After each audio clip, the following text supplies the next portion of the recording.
تو یہ hand practice وغیرہ یا ان چیزوں کی طرف نہ لڑکے کے لیے جانا جائز ہے نہ لڑکیوں کے لیے جانا جائز ہے، یہ بالکل حرام ہے، اسلام میں اس کی بالکل اجازت نہیں ہے۔ سورہ قد افلح المؤمنون میں بھی اللہ نے حکم دیا، اور سورہ معارج میں بھی کہ الا علی ازواجہم، کہ مرد اپنی بیوی کے علاوہ اور عورت اپنے شوہر کے علاوہ کسی تیسرے راستے سے اپنی خواہش پوری نہیں کر سکتے، نہ ہاتھ کے ذریعے نہ کسی اور ذریعے سے۔ تو اور حضرت عثمان ابن مظعون رضی اللہ تعالیٰ عنہ، یہ بھی صحیح حدیث ہے، فرماتے ہیں ہم سفر میں ہوتے تھے، بیویوں سے دور ہوتے تھے، تو ہم پہ عورت کی جدائی بہت شاق گزرتی تھی، اپنی شہوت پہ کنٹرول کرنا بہت مشکل تھا۔ ہم نے نبی سے اجازت مانگی کہ ہم اپنے آپ کو کسی طرح خصی کر دیں، نامرد بنا دیں، تو آپ صلی اللہ علیہ وسلم نے اس سے منع کیا ہمیں۔ اب آپ دیکھیں حضرت عثمان ابن مظعون اتنی شدید کنڈیشن میں کہ اپنے آپ کو نامرد کرنے کے لیے وہ تیار ہو گئے تھے۔ فرمایا، حدیث کے الفاظ ہیں لو اجازنا لاختصینا، اگر نبی ہمیں پرمیشن دے دیتے تو ہم اپنے آپ کو نامرد کر دیتے، یعنی ہمیشہ کے لیے نامرد ہو جاتے۔ تو اس قربانی کے لیے بھی حضرت عثمان ابن مظعون تیار تھے کہ اتنا خطرہ تھا ان کو، لیکن نہ انہوں نے نبی سے پوچھا کہ کیا میں ہاتھ سے اپنی خواہش پوری کر سکتا ہوں، نہ نبی نے ان کو بتایا کہ تم یعنی ہاتھ کے ذریعے مجبوری میں اپنی خواہش پوری کر لیا کرو، نہ نہ نہ نہ نہ، نبی نے ان کو بھی حکم دیا ایسے موقع پہ تزوجوا الودود الولود فانی مباہی بکم الامم، محبت کرنے والی عورت سے اور اولاد جننے والی عورت سے نکاح کرو، میں تمہاری کثرت پہ قیامت کے دن فخر کروں گا۔ تو آپ صلی اللہ علیہ وسلم نے بزبان حال بتا دیا کہ یہ جو اللہ نے تم پر، مرد پر اتنی شہوت مسلط کی ہے، خواہش مسلط کی ہے، اس کی وجہ یہ ہے کہ اللہ نسل چاہتے ہیں کہ مرد اور عورت کا ملاپ ہو۔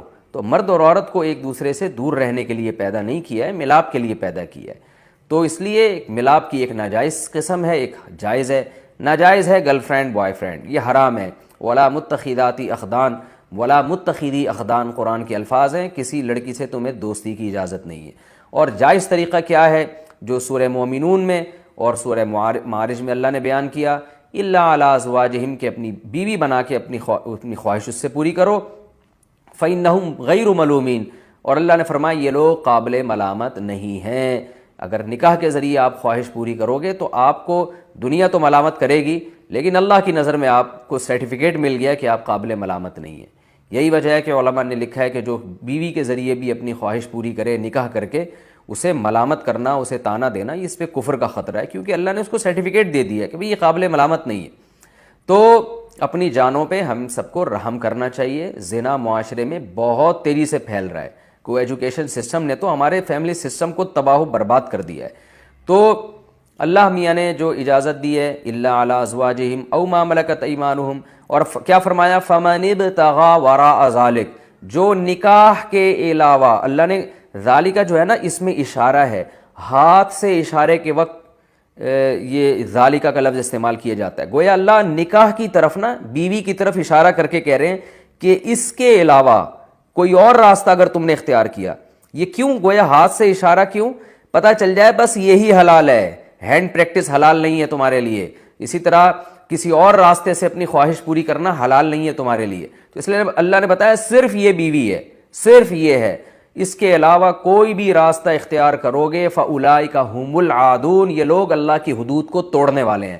تو یاد رکھیں کسی مفتی کے فتوے کی بیس پہ یا کسی اسکالر کے فتوے کی بیس پہ یہ اس کو جو ہینڈ پریکٹس ہے اس کو حلال کرنے کی اجازت نہیں ہے۔ قرآن میں اللہ نے بہت واضح فتویٰ دیا ہوا ہے اس بارے میں۔ تو اس لیے آج کل نوجوان بہت تیزی سے اس طرف جا رہے ہیں، تو بہت احتیاط کی ضرورت ہے اس میں۔